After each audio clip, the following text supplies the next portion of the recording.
How will you feel when you're alone in a house for a year with people around you whom you don't even know, and there is no choice for you to take food? You have to eat whatever is there. Okay, tell me, how will you feel?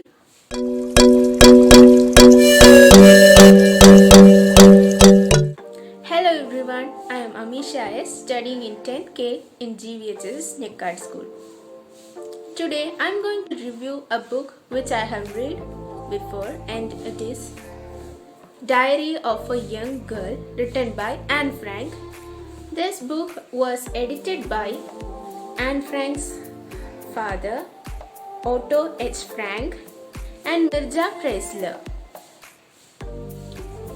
And what I have asked you about your feelings when you were locked in a house was just an introduction to the amazing world of this book. This book is actually a personal diary, a personal journal of a young girl, Anne Frank. This book was actually written in Dutch language, and then later it was published in the English language in 1947. Since 1947, this book is a classic book of war literature. This book was written around the year of 1942 when Hitler and his people of Nazi parties were on war against the Jews, and Jews suffered a lot. Anne Frank's family, consisting of her parents, her elder sister Margaret, had to hide in a secret place which was in her father's office for almost 2 years before they had found out and sent to the concentration camps. Anne Frank's family was a very rich family, and they were leading a very good life before they went for hiding. Anne Frank was a misfit and a rebel girl. At the 30th birthday of Anne Frank, she got a diary as present, and which she had taken into the annex where they were living secretly, and their family couldn't go out for the whole 2 years because of the fear of being captured by the men of Hitler. And later, another Jew family also came to hide at the very same place.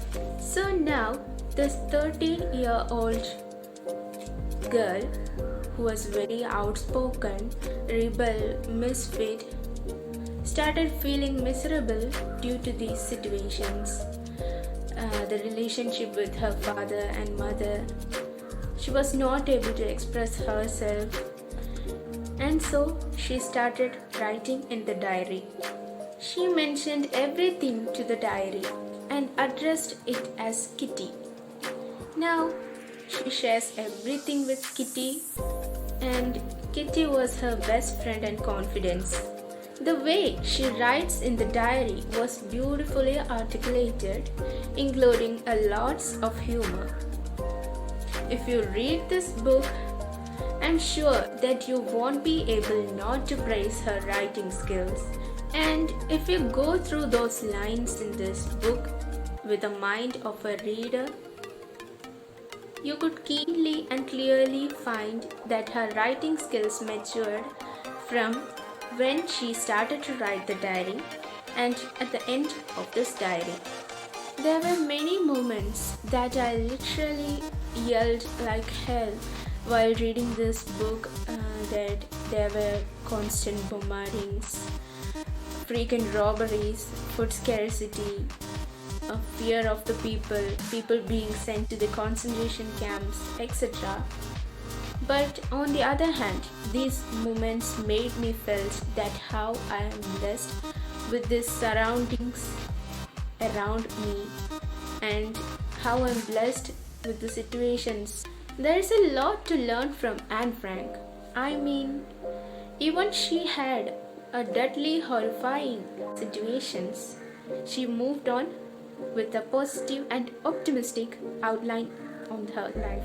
There are also many light-hearted moments in this book in which you will shout laughing, smile gently, adorn Anne Frank's thinking, course, this book will give you a lot of information about the Holocaust and also places the reader in your mind by showing all those concerns of a typical teenager. But surely, this Anne Frank's diary came to an end when the Hitler's men read the secret annex and sent all of them to the concentration camp. Only Anne's father, Otto Frank, was the one who survived and discovered her diary and went on publishing it. This book is so close to the reality that what had happened in the Holocaust, and I think you all should know what had happened there, and you all should read this book. Overall, this unabridged, definite text provides a deeply moving and unforgettable portrait of Anne Frank, an ordinary and yet an extraordinary teenage girl. Thank you for watching my video. You can send me feedbacks, suggestions, and anything about this book that you know. Thank you.